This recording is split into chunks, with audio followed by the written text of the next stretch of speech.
하나님의 말씀은 고린도후서 6장 14절에서 7장 1절까지입니다.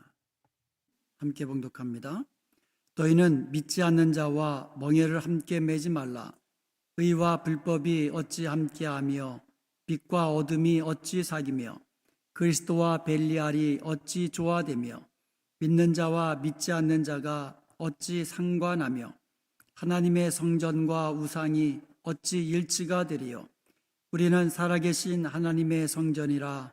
이와 같이 하나님께서 이르시되 내가 그들 가운데 거하며 두루 행하여 나는 그들의 하나님이 되고 그들은 나의 백성이 되리라. 그러므로 너희는 그들 중에서 나와서 따로 있고 부정한 것을 만지지 말라. 내가 너희를 영접하여 너희에게 아버지가 되고 너희는 내게 자녀가 되리라.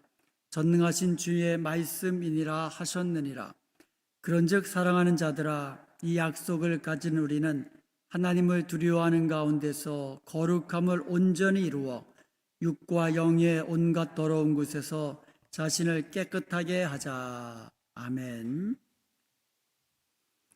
하나님은요, 하나님의 백성된 우리에게, 또 하나님의 자녀된 우리에게 거룩함을 요구하십니다. 내가 거룩하니 너희도 거룩하라. 이 거룩함은 거룩하신 하나님께서 자녀들에게 명령하시는, 백성들에게 명령하시는 명령인 것입니다. 그렇다면 거룩함이란 무엇이고 우리가 왜 거룩해야 되고 우리가 어떻게 거룩함에 이를 수 있는지 오늘 본문 말씀을 통하여서 하나님께서 우리에게 주시는 말씀 듣기를 원합니다. 6장 14절 본문 말씀 다시 한번 보면은요, 너희는 믿지 않는 자와 멍에를 함께 매지 말라, 이렇게 말씀하고 있습니다. 멍에를 함께 매다, 이 말은 에테로스이게오라고 합니다. 이 말은 다른 방향으로 멍에를 끌다, 잘못 짝을 이루다라는 의미를 가지고 있습니다. 두 마리 소에다가 하나의 이렇게 멍에를 이렇게 매고 끄는데 방향이 다르면 안 되잖아요. 구약의 히브리어 성경을 헬라어로 번역한 것이 70인역입니다. 여기에 보면 이 단어, 멍에를 함께 매다, 에테로즈임 게오라는 이 단어의 형용사를 가지고 사용된 그 구절이 있는데, 거기에 보면 이 단어의 구약적인 배경을 알 수가 있습니다. 레위기서 19장 19절에 보면 너희는 내 규례를 지킬지어다. 내 가축을 다른 종류와 교매시키지 말며 내 밭에 두 종자를 섞어 뿌리지 말며 두 재료로 직조한 옷을 입지 말라라고 말하고 있어요. 쉽게 말해서 섞지 말라는 거예요. 섞지 말라. 성격이 다른 것, 다른 종류끼리 섞지 말라는 겁니다. 가축도 다른 종류와 교매시키지 말라는 거예요. 밭에다가 다른 종류의 씨앗을 섞어서 뿌리지 말라는 거예요. 옷을 직조할 때, 옷을 짤 때 재료가 다른 것, 두 재료를 섞어가지고 옷을 짜지 말라, 이렇게 말씀하고 있는 겁니다. 이것을 좀 더 구체적으로 이야기하면 신명기서 22장 9절에 보면 내 포도원에 두 종자를 섞어 뿌리지 말라, 종자가 다른 것 섞어 뿌리지 말라고 이야기하고 있고요. 신명기 22장 11절에 보면 양털과 배실로 짠 것을 입지 말라. 양털, 배실, 이건 완전히 다른 종류거든요. 이렇게 섞어서 짠 것을 이 옷 입지 말라는 거예요. 그리고 신명기 22장 10절에 보면 너는 소와 나귀를 결의하여 갈지 마라. 그러니까 소하고 나귀하고 같이 한 멍에를 매게 해가지고 밭을 가게 하지 말라는 거예요. 소와 나귀는 성격이 다른 짐승들이에요. 걸음걸이도, 걸음 속도도 달라요. 그렇게 하나로 소와 나귀를 같이 해가지고 밭을 가게 되면 이 서로 어깨에다가 메고 있기 때문에 잘못하면 이 어깨가 상처도 있고 까지고 또 일의 능률도 안 오르고 그런 일이 발생합니다. 그리고 여기에는 더 중요한 의식적인 이유가 있어요. 소는 정결한 짐승이에요. 나귀는 부정한 짐승입니다. 정결한 짐승인 소와 부정한 짐승인 나귀를 함께 해가지고 함께 밭을 갈게 하지 말라고 같이 결의해 가지고 하나의 멍에를 매게 해 가지고 이 밭을 가게 하지 말라고 그렇게 이야기하는 겁니다. 이것을 영적으로 이야기한다면 정결함과 부정한 것을 구별하는 이것이 거룩의 기본이라고 이야기하는 거예요. 믿는 자와 이 불신자가 같이 섞이는 것, 이거는 거룩의 의미에서 벗어나는 거예요. 섞이는 겁니다. 그래서 멍에를 함께 매지 말라는 거예요. 믿는 자와 믿지 않는 자는 서로 함께 멍에를 매지 말라고 하는 이유가 바로 여기 있는 겁니다. 믿는 자, 믿지 않는 자. 다른 부류라는 거예요. 다른 부류. 함께 섞지 말라는 겁니다. 이게 거룩의 기본입니다. 결국은 두 부류의 사람을 함께 섞어 놓으면 결국 다른 방향으로 나가거든요. 방향이 같지가 않아요. 믿는 자와 믿지 않는 자들은요, 가치도 다르고요, 세계관도 틀리고요, 그리고 바라보는 것도 틀리고요, 다 틀려요. 이렇게 다른 부류의 사람들을 섞어 놓으면은 자기 방향으로 가는 거예요. 자기가 원하는 걸 가는 겁니다.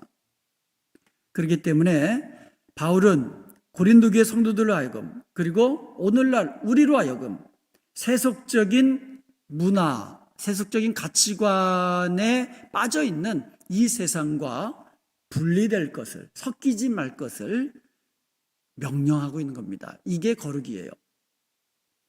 거룩함이란 분리되는 거예요. 섞이지 않는 겁니다. 구별되는 겁니다. 그리고 하나님께로 그러니까 세상에서부터 나와서 하나님께로 들어가는 것, 이게 거룩의 기본적인 의미예요. 바울은 14절 하반절부터 16절 상반절까지 연속적으로 5개의 의문, 질문들을 던집니다. 이 5가지 질문들은 모두 no라는 대답, 부정적인 대답을 요구하는 수사학적인 질문들이에요. 어떤 질문들인가 한번 보겠습니다. 14절 하반절부터 보면 의와 불법이 어찌 함께하며 빛과 어둠이 어찌 사귀며 그리스도와 벨리알이 어찌 조화되며 믿는 자와 믿지 않는 자가 어찌 상관하며 하나님의 성전과 우상이 어찌 일치가 되리요. 5가지 구별되는 것, 다른 종류끼리 지금 대조해서 설명하고 있어요. 전부 다 대답은 노예요.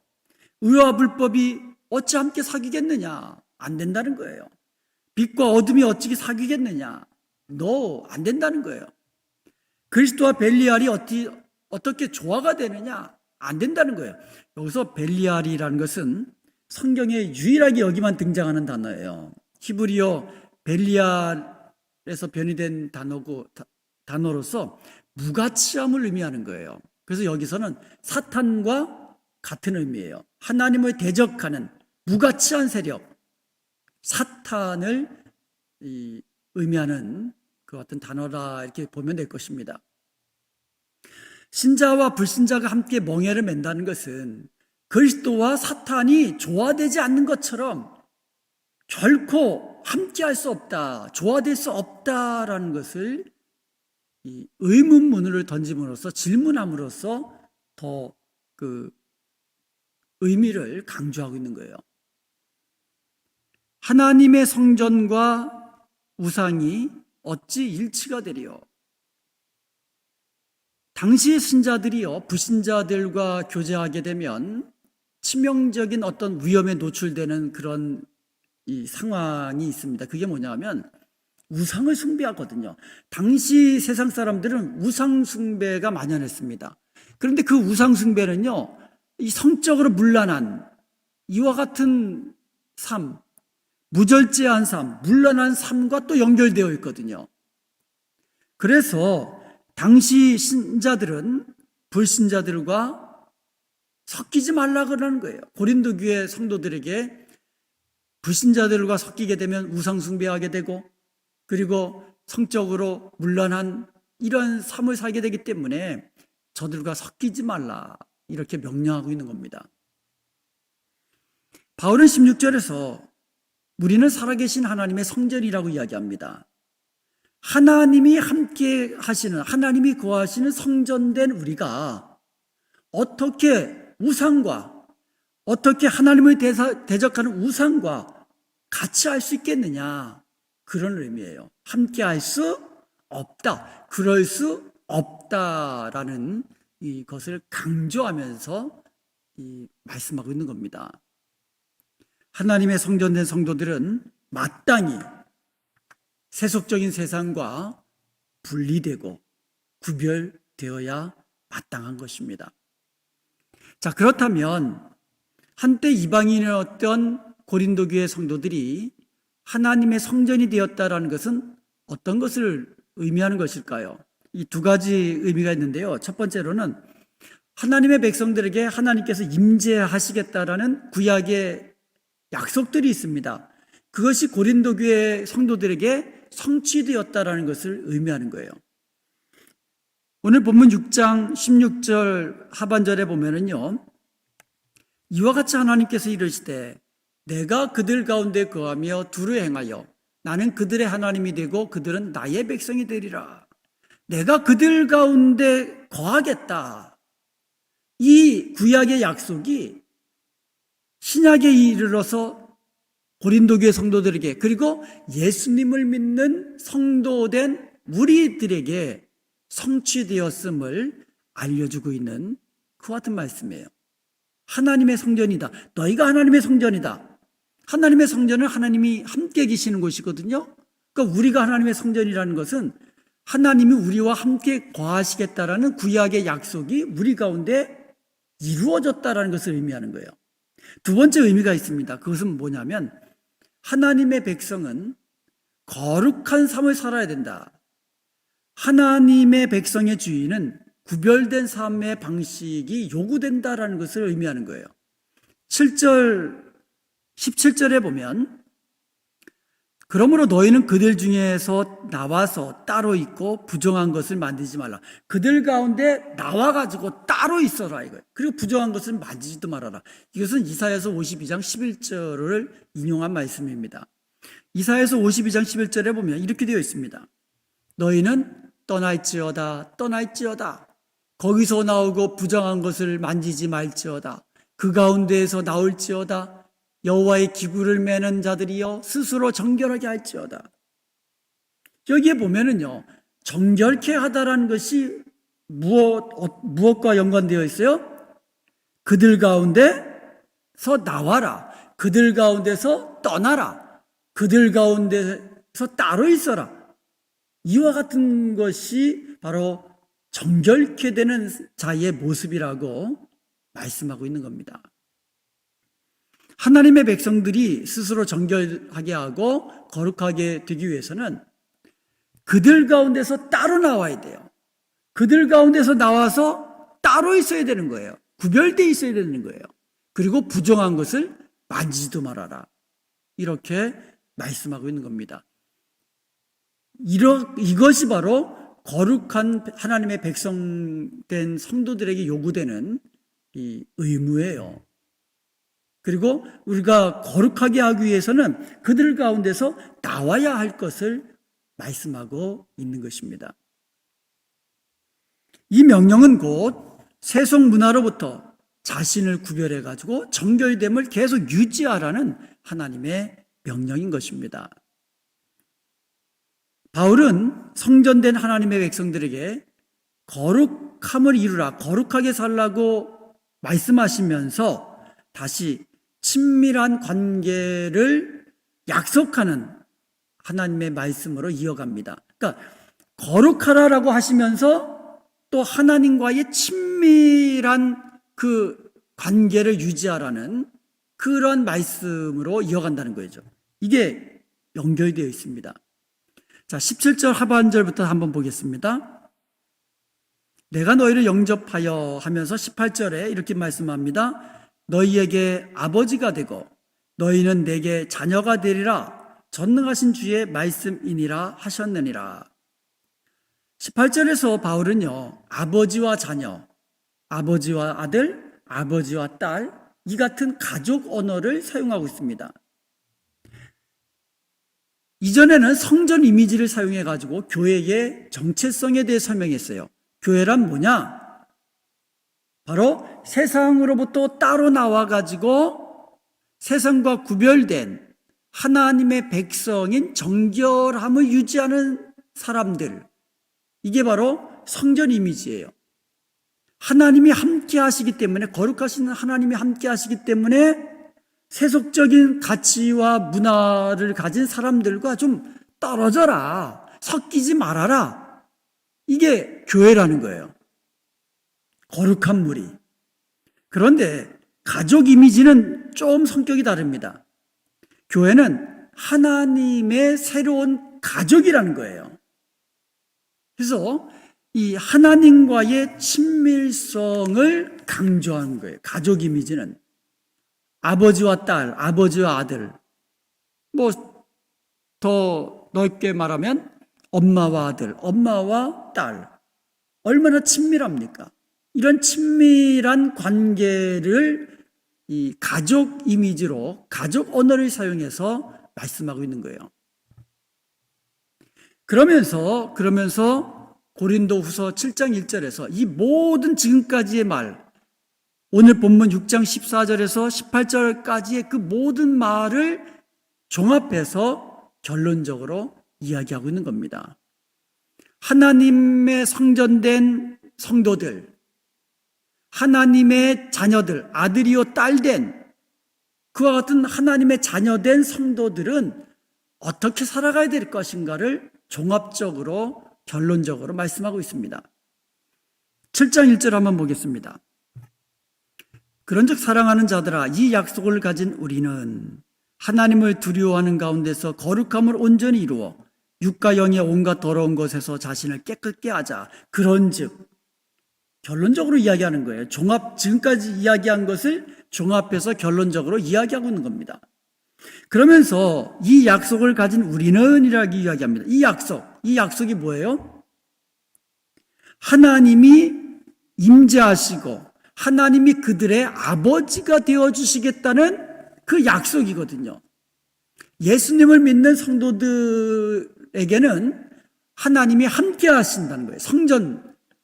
성전이 되어주시는 거예요. 성전이라는 거예요. 그리고 또 아버지가 되어주신다는 거예요. 자, 그렇다면 우리는 누구예요? 하나님이 거하시는 성전이라는 거죠. 그리고 우리는 누구예요? 거룩하신 하나님의 아버지의 자녀라는 겁니다. 이 약속을 우리가 가지고 있다는 거예요. 이 약속을 가진 우리는 이 약속을 가진 우리에게 두 가지 결론적인 권면을 한다는 것이죠. 첫 번째가 뭐냐? 육과 영의 모든 더러운 것에서 자신을 깨끗하게 하자. 하나님의 임재를 갈망하는 사람, 하나님의 임재를 경험하며 사는 사람은 자신을 세상으로부터 분리하고자 하는 거룩한 욕망을 가지고 산다는 거예요. 깨끗하게 하자라는 거예요. 세상으로부터. 두 번째로 뭐냐면 하나님을 두려워함으로 거룩함을 온전히 이루자. 이 말씀은 바로 우리가 어떻게 하면 거룩한 자로 살아갈 수 있는가라는 질문에 대한 해답을 주고 있는 거예요. 마지막으로. 하나님을 두려워함으로 거룩함을 온전히 이루자. 온전히 이루다라는 말, 이 말 헬라어로 에피텔레오라고 합니다. 에피텔레오. 이것은 끝마치다, 달성하다, 성취하다, 이런 의미를 가지고 있어요. 다시 말하면 거룩함이라는 것은 한 번에 끝나는 게 아니라는 거죠. 달성하는 거예요. 이루어가는 거예요. 그래서 거룩함이란 과정이라는 거예요. 과정. 하나님 닮은 모습, 예수님의 온전한 모습을 닮은 모습으로 가는 과정이라는 거죠. 거룩함의 과정이라는 거죠. 성도들은요, 거룩함을 이루는 과정 중에 있는 사람이라는 거예요. 이 거룩함을 이루어가기 위해서 또 필요한 것이 있는데 그것이 바로 하나님을 두려워하는 것이다 라고 이야기하는 거예요. 그래서 하나님을 두려워하는 가운데 거룩함을 온전히 이룰 수 있다고 우리에게 알려주고 있는 겁니다. 거룩하신 하나님의 성품, 전능하신 하나님의 위엄을 알게 되면, 그런 하나님 앞에 서게 되면 우리는 두려워하게 됩니다. 그러면 우리는 거룩하신 하나님을 닮아 거룩하게 살려고 애를 쓰게 된다는 것이지요. 하나님을 경외함이 없으면 거룩함으로 나아가려고 하지를 않아요. 내 마음대로 살아도 된다라고 생각하면 그냥 사는 거죠. 세상과 똑같이 살아갈 수밖에 없습니다. 그러나 우리가 하나님 앞에서 살아간다. 거룩하시고 전능하신 하나님 앞에서 우리가 살아간다라는 것을 우리가 의식할 때에 우리는 세상과 같이 살 수 없다라는 거죠. 주님 닮은 모습으로 살아갈 수밖에 없다라는 거죠. 바울은 고린도후서 5장 10절에서 우리는 다 반드시 그리스도의 심판대 앞에 나타나게 되어 각각 선악간에 그 몸으로 행한 것을 따라 받을 것이다라고 말한 바 있습니다. 그러니까 우리 모두는 그리스도의 심판대 앞에 서게 되고 행한 대로 받을 것이다고 말씀하는 거예요.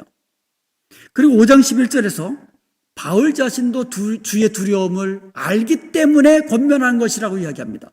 바울도 하나님의 두려우심을 알고 있었습니다. 바울 자신도 하나님 앞에서 그리스도의 심판대 앞에 서게 될 것임을 알고 늘 기억하면서 살았다라는 것을 알 수가 있는 거예요. 그러므로 하나님을 두려워하는 삶이란 어떤 삶이냐? 그리스도의 심판대 앞에 서게 될 것이라는 것을 의식하며 사는 삶이라는 거예요. 이렇게 나는 앞으로 그리스도의 심판대 앞에 설 것이다. 이것을 의식하면서 하나님을 두려워할 때에 이 땅에서 세상과 구별된 거룩하고 정결한 삶을 살 수 있다라고 말씀하고 있는 겁니다. 거룩함이란 구별되는 것, 분리되는 것이라고 말씀을 드렸습니다. 성도는 거룩하신 하나님이 거하시는 성전이라고 말씀을 드렸습니다. 그리고 거룩함이라는 것은 한 번에 끝나는 것이 아니라 주님 닮은 모습으로 주님 앞에 서게 되는 날까지 날마다 거룩함을 이루어가는 과정이다라고 말씀을 드렸습니다. 제가 그리스도로 한인 장로교회 청지기 세미나를 마치고요. 거기가 노스캐롤라이나잖아요. 거기에 샬롯이라는 도시하고는 1시간 좀 더 떨어져 있어요. 그 샬롯에는요, 빌리 그레함 라이브러리가 있습니다. 그래서 빌리 그레함 거기까지 간 김에 그 빌리 그레함 라이브러리 한번 좀 보고 가자 그래가지고 거기를 방문을 했습니다. 근데 가는 날이 장날이라고 공사 중이에요.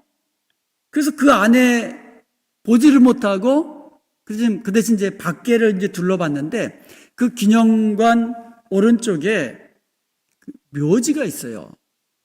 그 빌리 그레함 그 목사님의 묘지가 있고 그 옆에 왼쪽에 그 부인 되시는 사모님 되시는 그 묘지가 이렇게 나란히 있습니다. 루스 베알 그 그레함 사모님이거든요. 근데 그 사모님의 그 묘지석에 글씨가 새겨져 있는데 그 글씨가 아주 감동적입니다. 그래서 제가 사진을 찍어 왔습니다. 저게 제가 찍어온 사진이에요. 그 밑에 뭐라고 써 있냐면 잘 안 보이지만 이렇게 써 있습니다. End of construction. Thank you for your patience. 이렇게 되어 있어요. 공사 끝. 그동안 여러분들의 인내에 감사드립니다. 이런 문구예요. 지금까지 그 모든 인생이 공사 중이었다라는 거예요. 거룩함에 이르는 공사 중이었던 인생길에서 여러분 공사 중이면 얼마나 불편합니까? 통행에 불편함이 많잖아요. 공사 중 통행에 불편을 드려서 죄송합니다. 이렇게 써 있잖아요. 그리고 공사가 끝나면 공사 끝.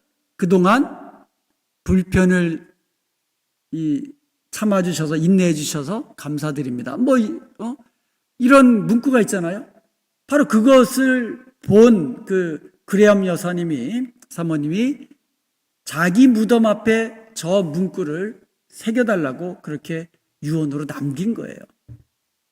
여러분, 이 성도란 거룩함에 이루는 과정 중에 있는 사람들입니다. 좀 서로 부족하고 또 연약하고 그러다 보면 서로 상처를 주고받으며 살아요. 나도 공사 중인 사람이고 상대방도 공사 중인 사람들이에요. 그런 사람들끼리 어떻게 하라고요? 인내하며 참으며 살아야 된다는 거죠. 그런데 공사가 끝날 날이 있다라는 거예요. 그날이 언제예요? 그리스도의 심판대 앞에 설 그날, 우리가 주님이 부르시는 그날이 바로 공사 끝, 영광스러운 주님의 모습으로 우리가 주님 앞에 서게 되는 그날이 공사 끝이에요. 그때까지 우리는 서로 공사 중이라는 사실을 기억하고 서로 참아가며 인내하면서 살아야 될 것입니다. 그렇지만 아무리 공사 중이라고 해서 항상 똑같은 모습으로 실수하고 상처를 주고받으며 이렇게 살 수는 없는 거잖아요. 거룩함에 이르는 과정이라는 거죠.